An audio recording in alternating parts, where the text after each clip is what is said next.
I just had to let you know you're.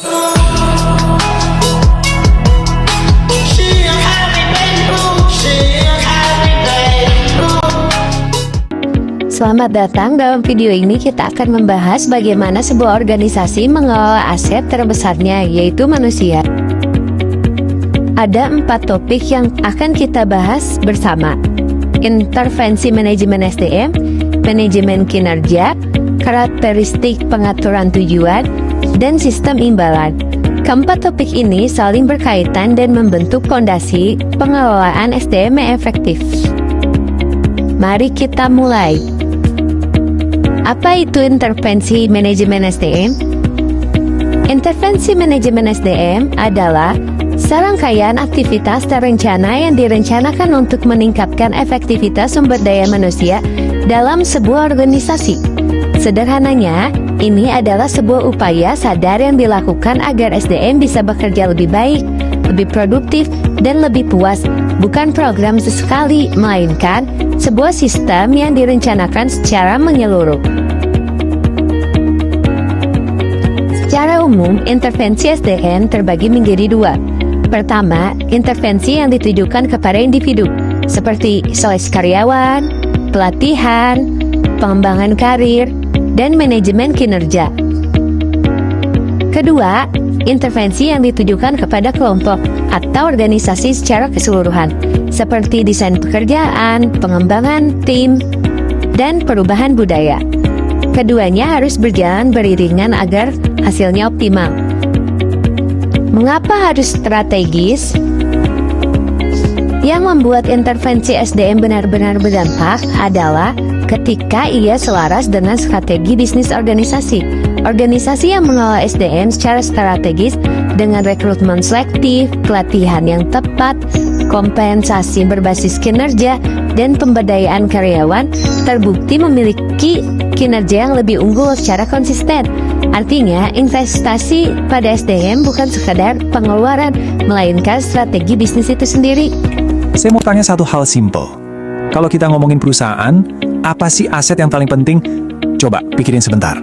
Jawabannya bukan gedungnya yang keren, bukan juga teknologinya yang paling canggih.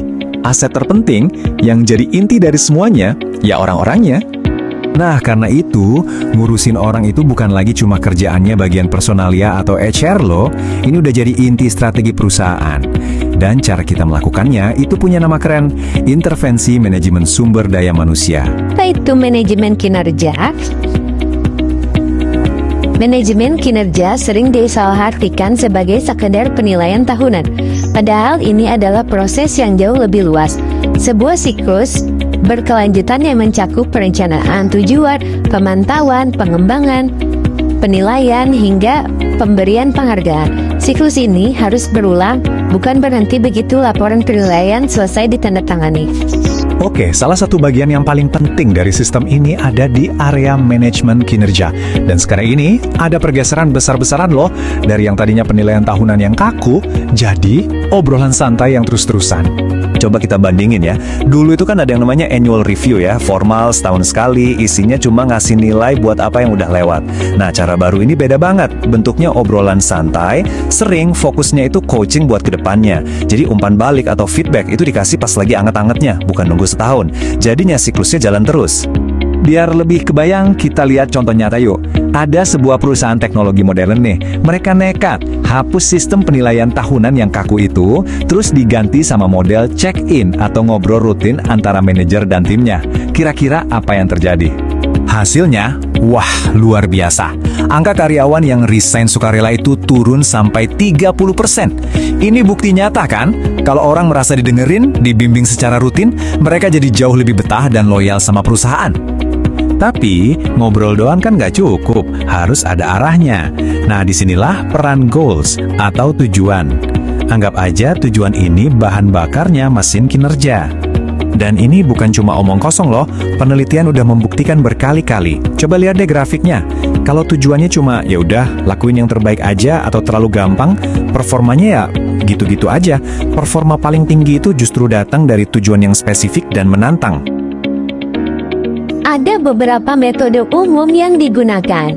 Manajemen by Objective atau MBO mendorong karyawan ikut menetapkan tujuan mereka sendiri yang spesifik dan terukur.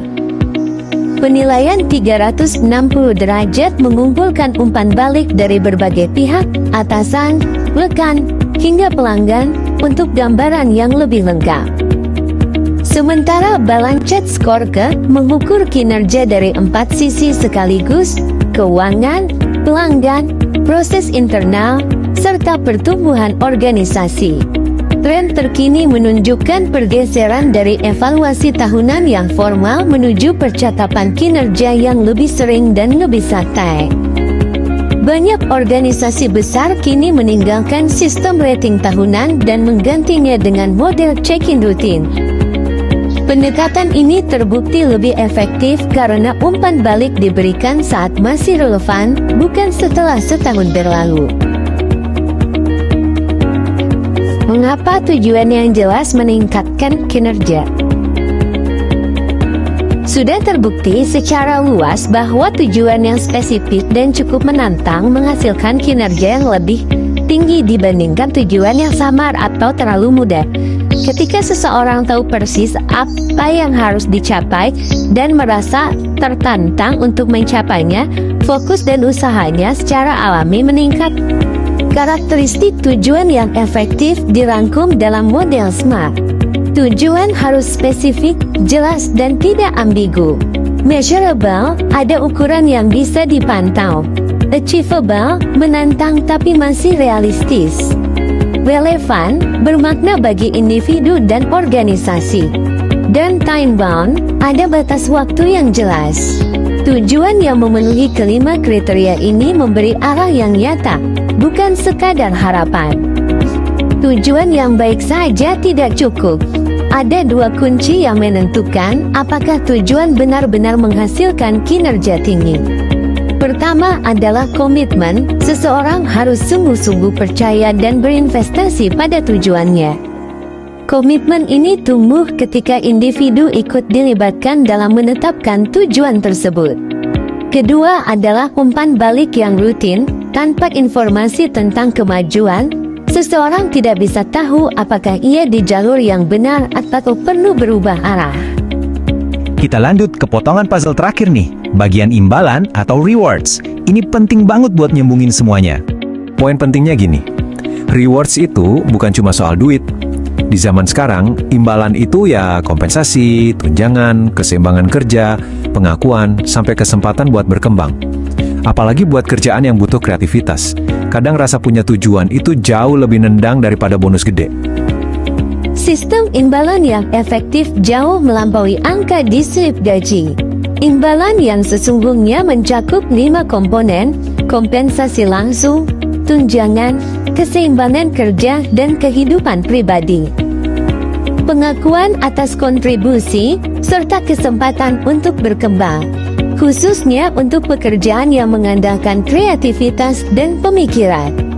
Rasa memiliki makna dan otonomi dalam bekerja terbukti menjadi motivator yang lebih kuat dari insentif finansial semata. Faktor paling menentukan dalam sistem imbalan bukan hanya besarannya, melainkan keadilannya.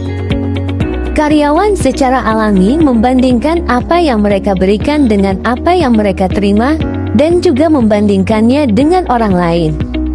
Ketika imbalan terasa tidak adil, motivasi akan turun meski nominalnya besar. Ada 3 dimensi keadilan yang perlu dijaga: keadilan hasil, keadilan proses, dan keadilan dalam cara karyawan diperlakukan sehari-hari. Sebagai penutup, intervensi SDM yang efektif berawal dari pemahaman bahwa manusia adalah aset strategis. Kinerja dikelola lewat komunikasi berkelanjutan, dengan tujuan jelas, komitmen, dan umpan balik.